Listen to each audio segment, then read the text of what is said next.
Welcome to the Soundwall workshop. These modules are designed to give you the background knowledge needed to start using a soundwall in your classroom. A soundwall is a tool to teach phoneme-grapheme connections, also known as sound letter. There are 4 modules. What is a soundwall? Phonemes and the consonant soundwall, vowel valley, and how to put up your soundwall. Each module will take 10 to 15 minutes to complete. Phonemic awareness is the ability to understand that spoken words are made up of individual sounds called phonemes. Phonemic awareness is central in learning to read and spell. Phonemic awareness is the most potent predictor of success in learning to read. 5 decades of research have shown the importance of phonemic awareness in learning to read. A sound wall is a tool to teach sounds, or phonemes, using a student-centered approach. It is beneficial for all students. Most students come to school using speech sounds to communicate. For those whose first language may not share the same phonemes as English, and for those who have articulation difficulties, the sound wall provides explicit learning opportunities. A sound wall creates a central and visually anchored group learning space. It is concrete and dynamic, stays in one place, builds a routine, and grows as you teach. A sound wall combines phonemic awareness and phonics instruction, systematically mapping speech to print. Remember, we are teaching phonics because phonemic awareness is one of the greatest predictors of reading success. What is a sound wall? A sound wall supports students by focusing first on how sounds are made and then connecting them to letter patterns that represent the phonemes in words. A sound wall is made up of 2 charts that display the 44 sounds of spoken English by manner and place of articulation. Mouth picture cards show what the mouth looks like when making each sound or phoneme. A picture of a keyword that represents each sound is placed with or on the picture of the mouth. This visually connects the shape of your mouth to a familiar word. After being taught phonemes, graphemes are revealed. On the next slide, examples of these will be shown. It is important to understand that as adults, we instantly recognize letters and the sounds they represent. As new learners, letters are drawings of sticks and curves with no attached meaning. As students learn the graphemes that represent each sound, printed words could be added to the wall. On this slide, we see the components of a sound wall. Mouth picture cards represent what the mouth looks like when making each sound. A picture of a keyword that represents that sound is placed with or on the picture of the mouth. Graphemes are revealed to students after they are taught the phoneme. Place and manner labels go on your sound wall to show how and where sounds are made. This allows you to group your sounds by areas of the mouth and manner of articulation. Let's compare a word wall versus a sound wall. On the left of the screen is a word wall sample. The right side shows a sample of a sound wall. A word wall is organized alphabetically using all 26 letters of the alphabet. Words are sorted by first letter and placed on the wall. A word wall is based on a teacher's point of view. As adult readers, we know and understand all of the different spellings of sounds, and so we place the words under the letter a word begins with because we can find words that way. Students do not have the same understanding of words and English spelling. If students do memorize a word, they are able to read and spell or copy only that word. The process does not help students learn to read new, unfamiliar words. While thinking about your word wall, consider where you would place the word know, as in, I know my sounds. Working with a word wall is print to speech. We find the print or letter first, and then we match the sound. A sound wall supports students by matching our speech sounds or phonemes to the letters or graphemes that represent those sounds. This is important because when we hear language, we hear words as whole units. The sounds or phonemes in words are co-articulated or blended together. We don't s, p, e, k in individual sounds.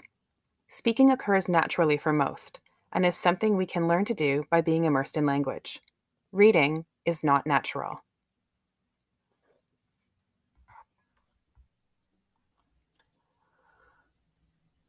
Students need to be explicitly taught to recognize individual phonemes in the words they hear in language. They need assistance in producing the individual phonemes. Helping students recognize the way their mouth feels and looks when producing sounds will help them connect speech to print and help others who have difficulty producing sounds just by imitating a grown-up. Think multilingual learners and children with speech sound issues. When we listen for the phonemes in a word, we can use a sound wall to identify the different ways to spell the sounds.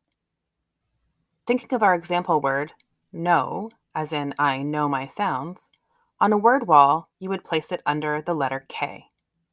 However, on a sound wall, a student would listen for the sound n, find that sound organized by the articulatory gesture, and identify the ways to spell that sound. The letter N, KN, even GN or PN.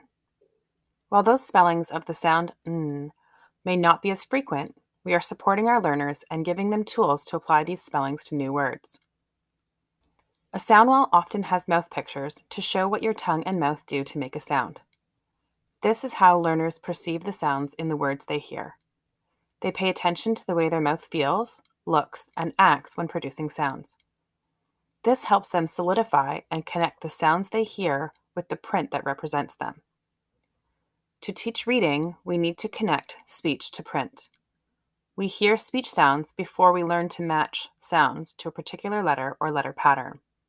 For example, a child can hear the two sounds in the word no, n, o, before he or she can use 4 letters to spell the word no.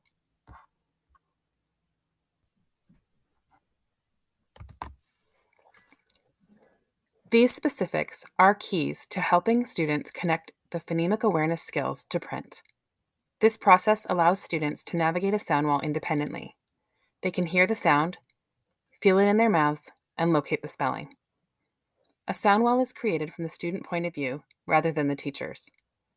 This instructional tool creates opportunities for students to learn many words by transferring the knowledge of sound grapheme correspondence to many words rather than just one, as is often the case with word walls.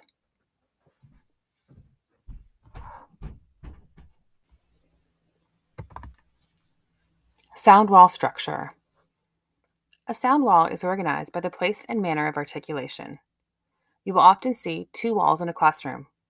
One wall for consonants, supporting students in thinking about the individual sounds they hear in words. The second wall for vowels, visually represented in the shape of a valley to mimic the change in position of our mouths and shift in our jaw when producing the vowel sounds. While we only have 5 vowel letters, sometimes 6, those letters represent 18 different vowel sounds. Students are explicitly taught how to hear the different types of sound, as well as recognize voiced and unvoiced sounds. Building your sound wall follows a scope and sequence. It's important to know that there is no one right way to put it up. But for ease of use, we try to follow some guidelines. Teach wide contrast sounds before close contrasts. For example, don't teach and n together. Teach a few consonants with a vowel that can be blended into words. Continue to introduce consonant and vowels in sets that increase word building opportunities. Teach most common correspondences before less common ones. The key is to follow a scope and sequence. Here are a few options. Scope and sequence from the Speech to Print book, the University of Florida Literacy Institute scope and sequence. And if you are already using a phonics program in your classroom or in your school, continue to use that scope and sequence. To wrap up this introduction module, let's look at a portion of a sound wall. This picture shows components that you will hang up in your classroom. Manner of articulation labels, place of articulation labels, mouth pictures, sound spelling cards, and word cards. In the next two modules, you will learn more information about place and manner of articulation, and as well how to move your mouth to make sounds. The next modules are all about phonemes, consonant sound wall, vowel valley, and how to put up your sound wall.